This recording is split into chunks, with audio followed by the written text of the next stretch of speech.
हटेड़ी, ओए हाय हाय प्रीत हटेड़ी, ओए हाय हाय प्रीत हटेड़ी, ओए हाय हाय प्रीत हटेड़ी, ओए हाय हाय प्रीत हटेड़ी, ओए हाय हाय प्रीत हटेड़ी, ओए हाय हाय मैं तो हारी रे कजीरा रे पोते पोते तेरे हाय नजर ना लग जाए, हाय हाय हाय नजर ना लग जाए, हाय हाय हाय नजर ना लग जाए आके बिहारी कजीरा रे पोते पोते तेरे।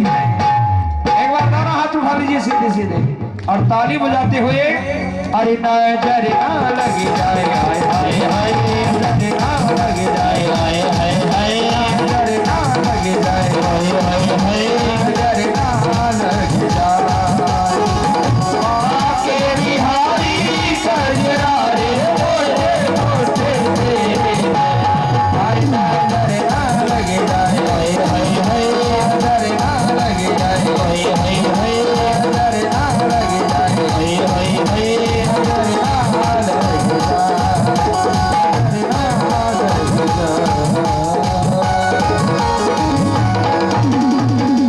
बोले बालकृष्ण लाल की जय हो। जय जय श्री राधे श्याम।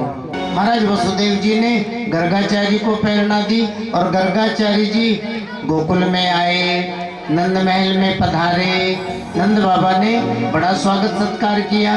महाराज बड़ा सौभाग्य है जो आप जैसे तपोनिष्ठ ब्राह्मण हमारे महल में पधारे।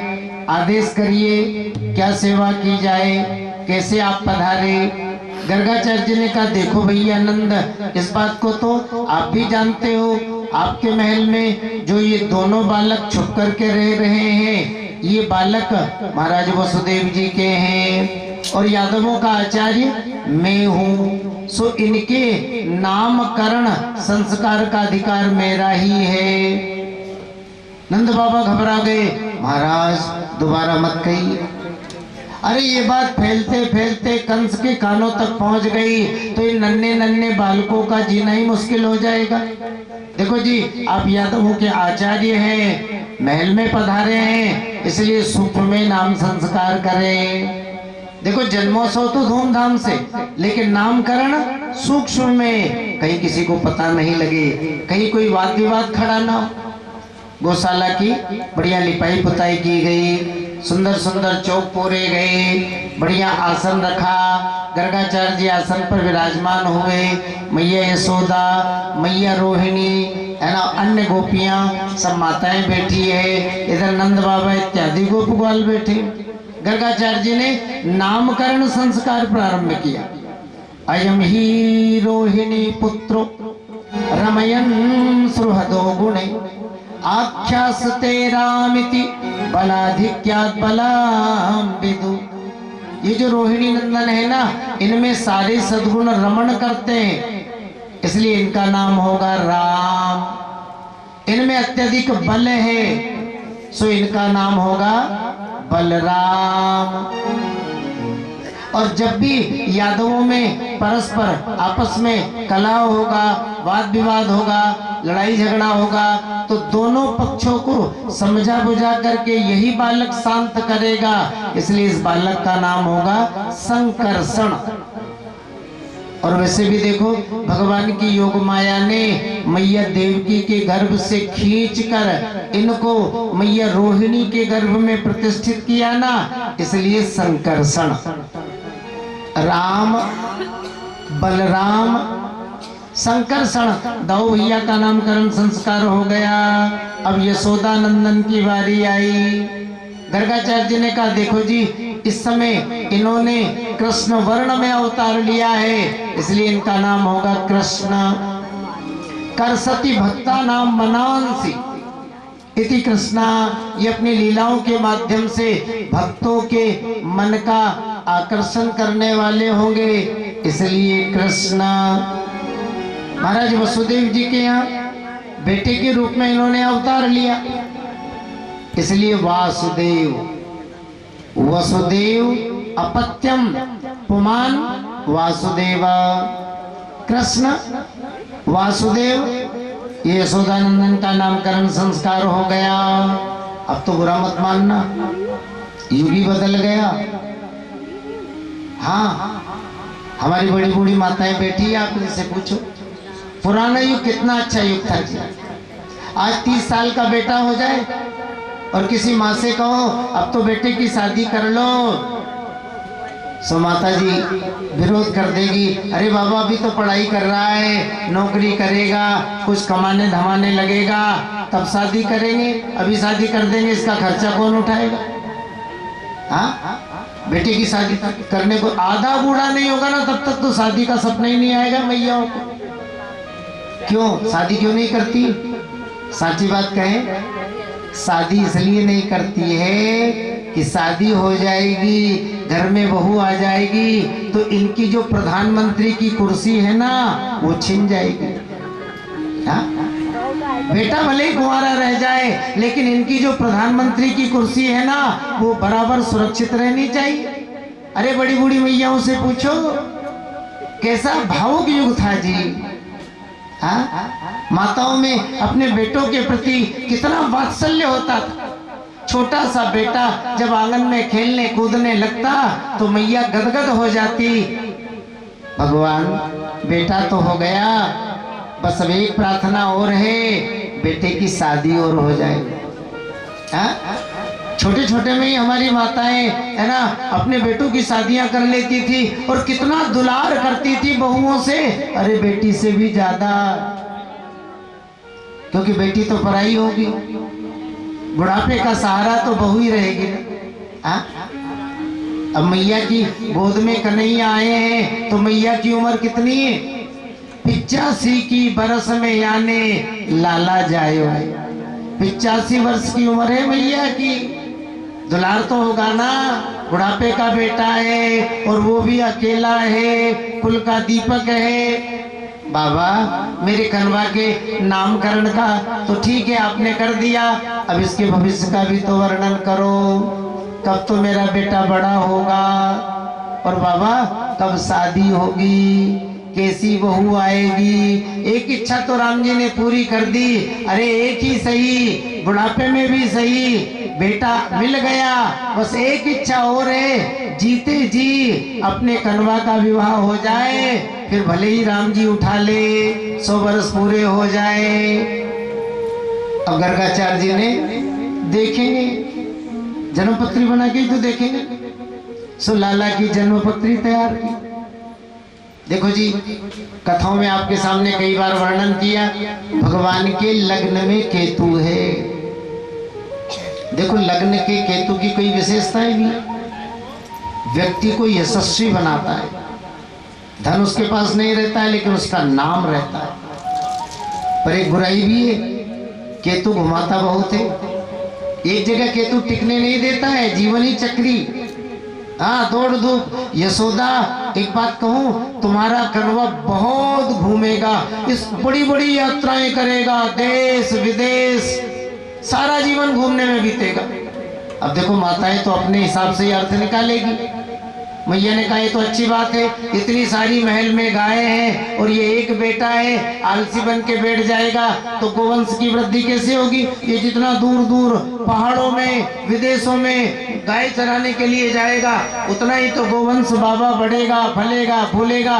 ये तो अच्छी बात है। अब देखो जी लग्न में केतु है, थोड़ा सा ज्योतिष समझने वाले समझ जाएंगे, भगवान के पत्नी स्थान में राहु है।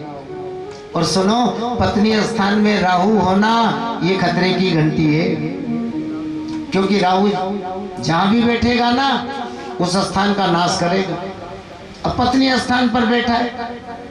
यशोदा एक थोड़ी बुरी बात है, कह दूं? अब बाबा है तो कह दो।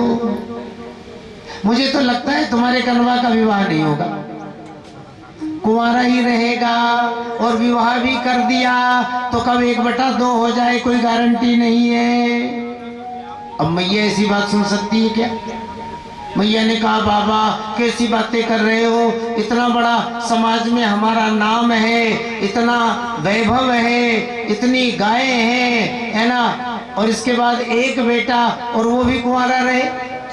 बाबा आप तो कोई पूजा बता दो, कोई पाठ बता दो, कोई नियम बता दो। मेरा जीवन तो सारा ही पूजा पाठ नियम संयम में बीता है, और करती रहूंगी, लेकिन मेरे कन्वा का विवाह होना चाहिए। बाबा गोरी नहीं काली सही, बाबा पढ़ी लिखी नहीं अनपढ़ी सही। अरे एक बहू तो घर में आए। अब गर्गाचार्य जी ने ध्यान दिया, देखो बात तो सत्य, पत्नी स्थान पर राहु ना खतरे की घंटी है। लेकिन आप ये भी तो जान लो, भगवान का अवतार होता है ना, तो ये नौ ग्रह देवता भी अनुकूल खुद ही हो जाते हैं। जोग लगन ग्रह वार तिथि सकल भय।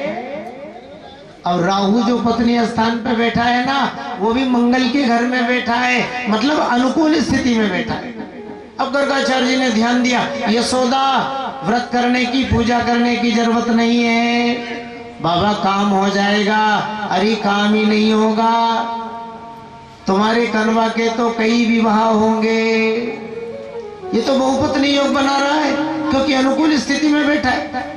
सुनो, सज्जन आदमी अनुकूल रहे ना, सज्जन आदमी की कृपा रहे तो थोड़ा ही लाभ मिलेगा, लेकिन दुष्ट आदमी की कृपा रहे तो उसे कोई रोक ही नहीं सकता है। जिसको जो चाहेगा वो देगा।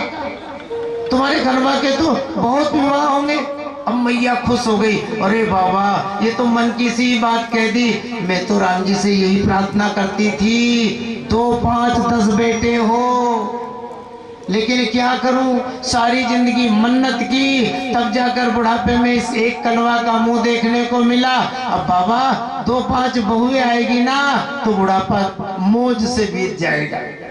हाँ, हमारी बूढ़ी माताएं बैठी है, जितनी ज्यादा बहुएं हैं ना, बुढ़ापे में सासू जी की उतनी ज्यादा मौज है। हाँ, जितनी ज्यादा बहुएं हैं, हम कभी कभी देखते हैं ना, और सासुएं बैठी रहती डंडा लेके कुर्सी पे, और बीड़ी हुक्का ऊपर से और पीती है। 5 5 बहुएं हैं। जितनी ज्यादा बहुएं सासू मैया की बुढ़ापे में उतनी मौज है ना। एक बहू है ना, तो कह दे सासू और ससुर का मरण पक्का ही मान लेना। एक ही तो है, घर में रखेगी तो नहीं रखेगी, रखेगी तो रखेगी, नहीं तो बर्तन भांडे बाहर फेंक देगी। जाओ, पड़ोसन तो रखने से रही, सेवा करेगी तो करेगी, नहीं करेगी तो नहीं करेगी। लेकिन जितनी ज्यादा बहुएं हैं, हाँ, बड़ी बहू के पास कुछ दिन रहेगी और किसी बात पर झगड़ा हुआ, बोरी बिस्तर उठाया, रहने दे, बड़ी आई है सेवा करने वाली, मैं तो छोटी बहू के पास जा रही। ये लो, 2 4 6 महीना छोटी बहू के यहाँ किसी बात पर झगड़ा हुआ, उठाया बोरी बिस्तर, रहने दे, बड़ी आई है सेवा करने वाली, मैं तो बीच वाली के यहाँ जा रही। जितनी ज्यादा बहुएं हैं सासू जी की उतनी मौज है। बाबा आप तो थोड़ा सा कष्ट कर लो ना, मुझे गिनती करके बता दो कि मेरे कन्वा की कितनी जो है पत्नियां, कितनी बहुएं आएगी। शायद गर्गाचार्य जी को लंबा चौड़ा गणित करना पड़ा, यशोदा 5 10 से भी काम नहीं चलेगा। बाबा फिर कितनी आएगी? बोले पूरी 16,108 बहुएं घर में आएगी। अब मैया और बाबा दोनों ही खुशी हो गए। बाबा 16,108, अब तो बुढ़ापा मौज से बीतेगा, ये पक्का है। क्यों? अपन तो बुढ़ापे में एक बहू के यहाँ एक दिन भोजन जीवने का नियम ले लेंगे। एक बहू के यहाँ एक दिन जीवेंगे, 16,108 बहुएं आएंगी, तो 16,108 दिन मतलब पूरा जीवन चकाचक माल घोटने में ही बीतेगा। बाबा मेरे बेटे के भविष्य का वर्णन और करो ना। गर्गाचार्य जी ने कहा, भैया नंद, देवी यशोदा, आपके बेटे के भविष्य का वर्णन मैं कहाँ तक करूं? तस्मान नंदात्मजोयं ते नारायण समो गुणे श्रिया कीर्त्यानुभावेन गोपायस्व समाहित। आपका जो बेटा है ना, ये तो गुणों में साक्षात नारायण की तरह है। देखो जी, मुख्य बात कहते हैं गर्गाचार्य जी का प्रेम किससे है? बोले भगवान नारायण से। इसलिए गर्गाचार्य जी पक्षपात कर गए, क्योंकि प्रेम में पक्षपात होता है। सो पक्षपात कर गए। कन्हैया गुणों में नारायण से भी श्रेष्ठ है, लेकिन गर्गाचार्य जी कह गए नारायण समो गुण। मैया ने कहा बाबा चलो नामकरण तो हो गया, अब तो आप भोजन का आदेश दो, क्योंकि मेरा तो नियम है मेरे दरवाजे पर जो भी संत आता है, ब्राह्मण आता है या कोई भी हरि भक्त आता है, मैं उसको भूखा नहीं जाने देती हूँ। आपकी जो इच्छा हो वही प्रसाद बन जाए। गर्गाचार्य जी ने कहा देखो यशोदा, मेरा तो एक नियम है, मैं किसी अन्य के हाथ का बना हुआ भोजन नहीं पाता हूँ। मैं तो स्वयं अपने हाथों से भोजन बनाता हूँ, अपने नारायण को भोग लगाता हूँ, बाद में प्रसाद जो है जीमता हूँ। मैया ने कहा तो बाबा महल में कोई कमी थोड़ी है, आपकी जो इच्छा हो बनाओ और बढ़िया चकाचक घुटने दो, कमी थोड़ी।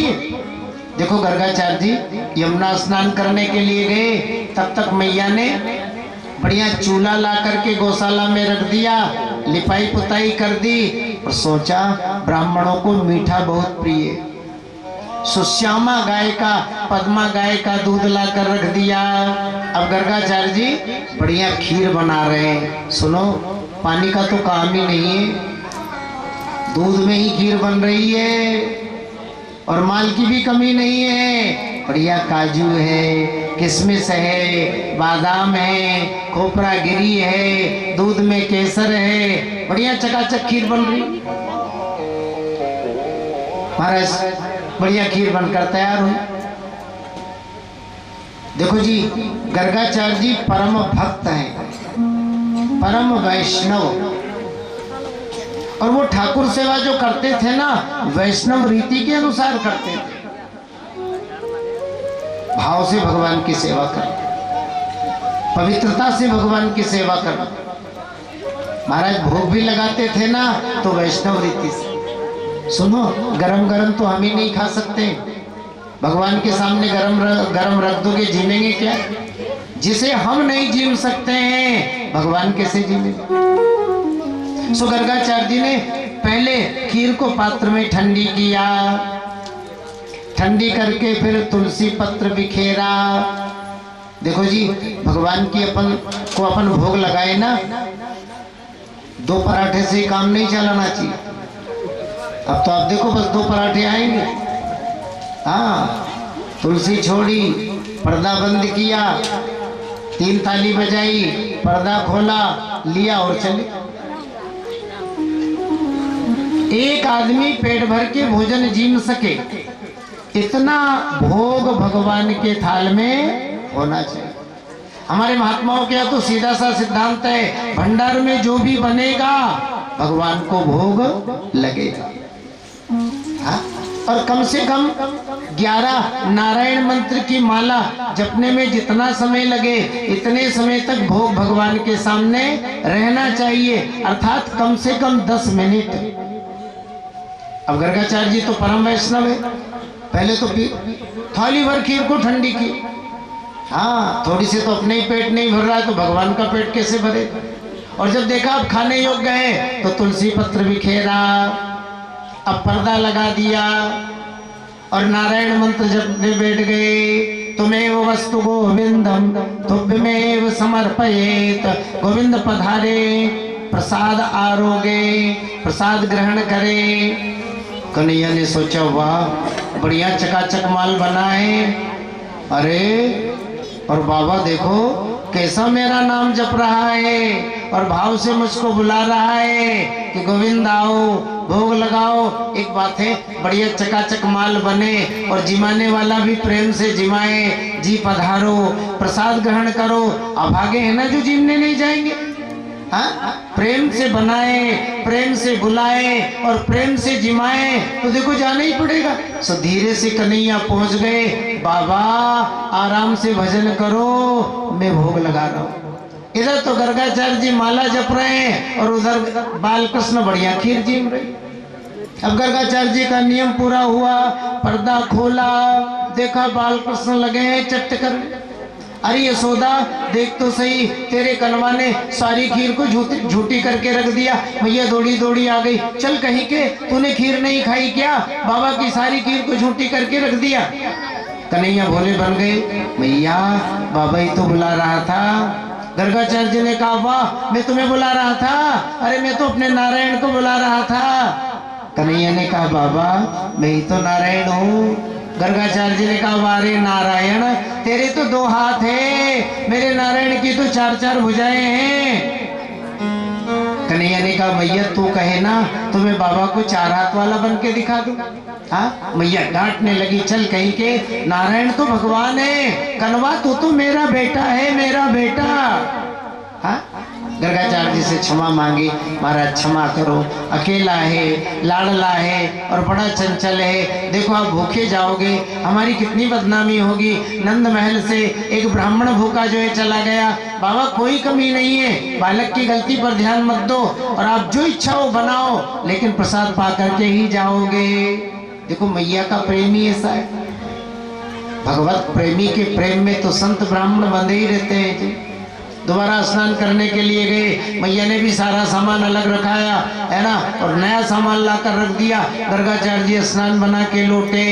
गर्गाचार्य जी ने भी सोचा मेहनत डबल है तो माल भी डबल ही लगेगा। हाँ, अब रहने दो ये खीर वीर का झंझट। अरे अब तो काजू किशमिश और बादाम की रबड़ी घुटने दो। रबड़ी घुट रही है, कभी थोड़ी है। अरे कुछ भी बनाओ, रबड़ी नहीं खोआ बनाओ जी।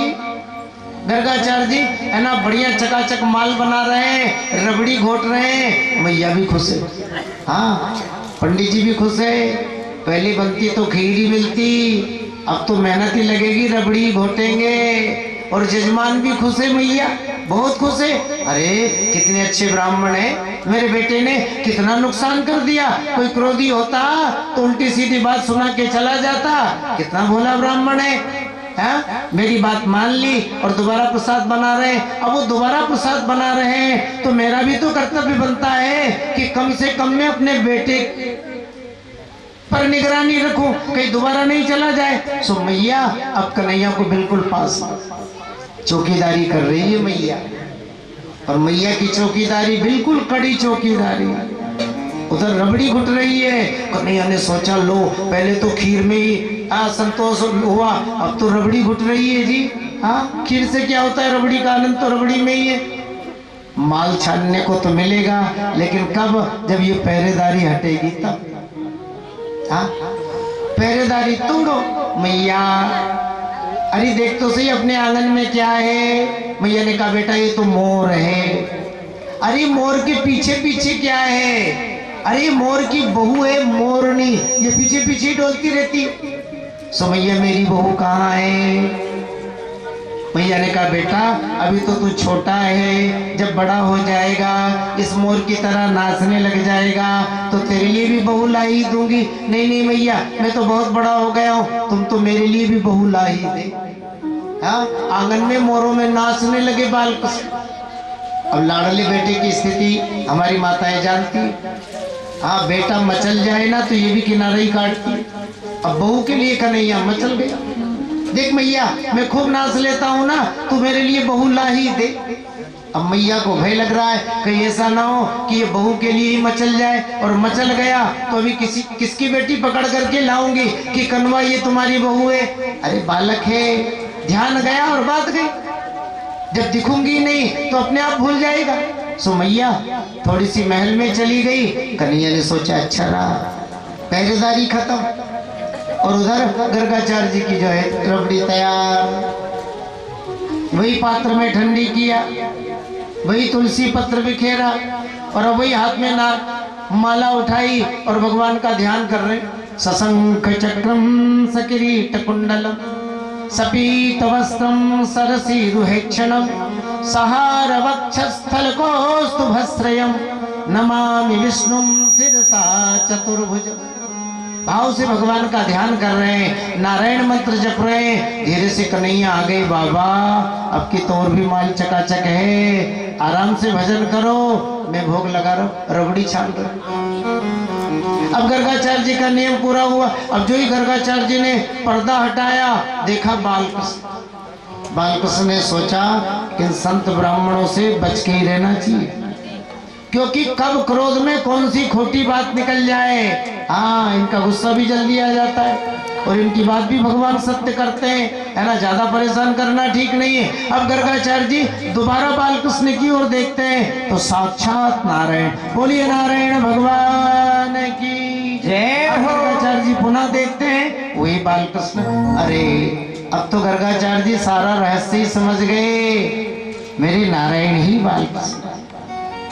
अब तो भाव बना। भोग तो सारा जीवन लगाया, लेकिन सच्चा भोग तो आज ही लग रहा है कि मेरे हाथों से बनाया गया प्रसाद मेरे आराध्य, मेरे इष्ट जो है जिम रहे हैं। अब भाव जगा, गोद में आके बैठ जाए और मैं अपने हाथों से खीर खिलाऊं तो कितना आनंद आए। सो धीरे से कन्हैया बाबा की गोद में बैठ गए। अब बाबा आनंद से बालकृष्ण को रबड़ी का भोग लगा रहे हैं और बालकृष्ण भी जो है प्रेम से जीम रहे हैं। क्या स्थिति होगी गर्गाचार्य जी की।